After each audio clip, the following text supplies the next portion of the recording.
Digong now? Yes, una-una, yes, okay lang yung visit. Na-late kami kanina, so 30 minutes late kami. So isang oras na lang yung nagawa namin sa pagbisita namin. And pagdating namin, nag-aantay na siya. And masaya siya nung nakita niya kami kasi alam niya na nandun kami to celebrate pre-birthday with him and with my mother. Ano yan?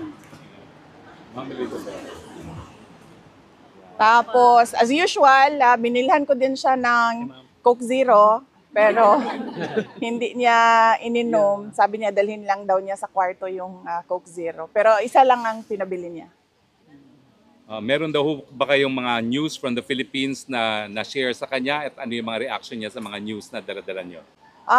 Yes, nag-share ako ulit. Na-share ko na noon sa telephone call, pero shinare ko din ulit sa kanya na nanalo yung dalawang PDP laban na senator candidates, tapos yung isang guest candidate, si Marcoleta, plus dalawang guest candidate from Alianza, si Senator Camille Villar and Senator Amy Marcos. And binanggit ko din sa kanya na nandito si Senator Amy Marcos pero hindi siya pinayagan ng ICC na makabisita at makausap si dating Pangulong Rodrigo Duterte. At nabanggit ko din ulit sa kanya na nag-submit si Senator Amy Marcos ng kanyang findings sa committee hearings niya from the Senate to the Ombudsman.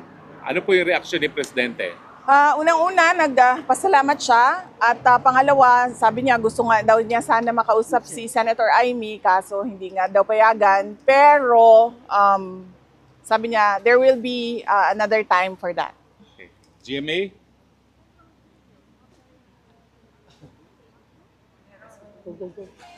VP, bukod po dyan, 88% po ng respondents sa SWS survey ang nagsabing mahalagang harapin ninyo ang impeachment at sagutin ang mga alegasyon.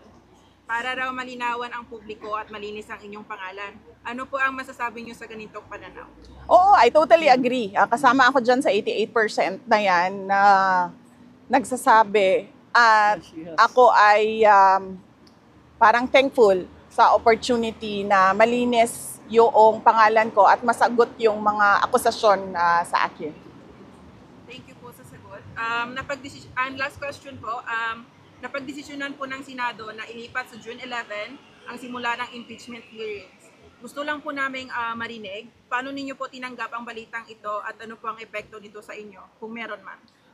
Wala naman siyang epekto sa akin, no? Nag-iisip lang ako kung ano yung epekto ng delay doon sa kaso, pero iiwan na natin yan sa mga lawyers namin, sa defense impeachment lawyers, para pag-isipan kung anong posibleng epekto nun sa kaso kung meron man.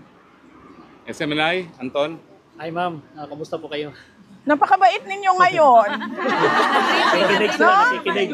Mabait sila ngayon. Mabait kayo ngayon. Ay, kailangan magbait-baitan.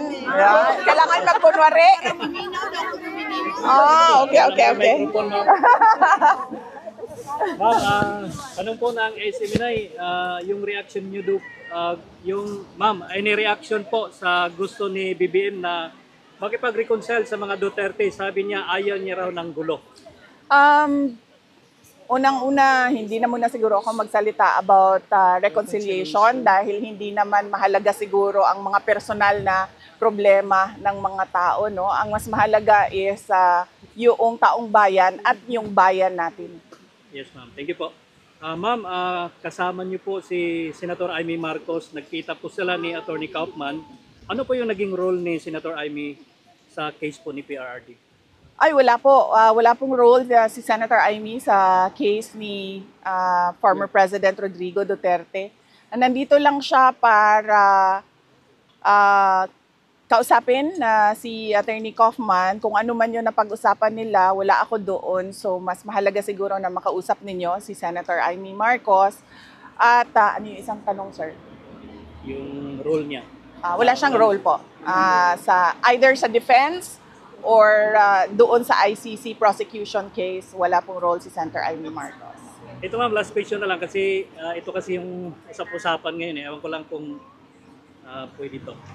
Kasi game po si Attorney Rowena Ganson na maging spokesperson mo. Kasunod yan ng pagkatalaga kay Attorney Abante bilang tagapagsalita sa ng House. While sa Malacanang, nandyan naman si Attorney Claire.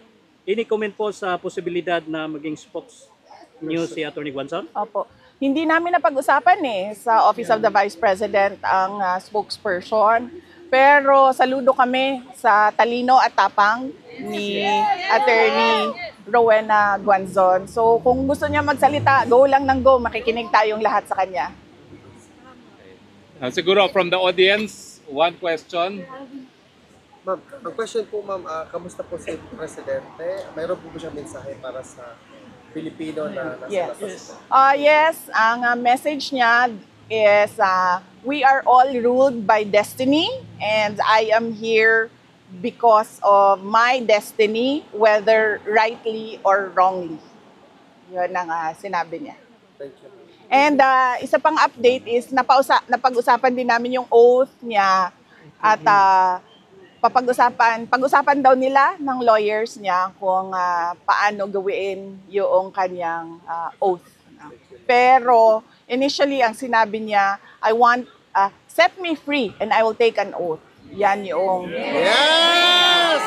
Ma'am, meron po kanta ang mga Pilipino para sa iyo.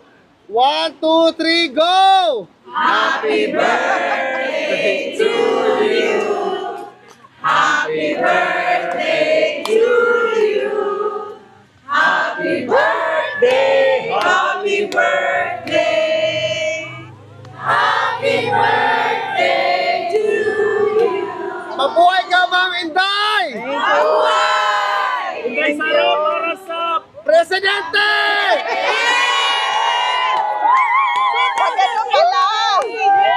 Pag birthday, Mabuhay ka, ma'am. mabait sila. Mabait talaga kayo ngayon. Salamat ha. Nagtataka ako. Bakit ang sobrang formal ninyo ngayon. Na-briefing naman. Ma'am, question. Ano tingin niyo sa bagong Duterte Street from Duterte Park and Duterte Forest? What do you think of the Duterte Street? Well, unang-una, mas okay dito dahil merong may shade, no? So, importante sa amin ni Alvin ang aming cuties. Dahil unang-una, mataas ang incidence ng skin cancer. At pangalawa, mahirap na magdagdagan ang mga melasma natin. Diba? So, okay siya. Mas palagay ko lang, maganda din siya dahil nakikita siya ng mga dumadaan na mga sasakyan. So, meron tayong increased awareness. Kasi doon, konti lang ang dumadaan na sasakyan at hindi nakikita by the street yung ginagawa. At marami pang pwedeng gawin, posibleng gawin na dito dahil mas malaki yung area. Yes, ma'am.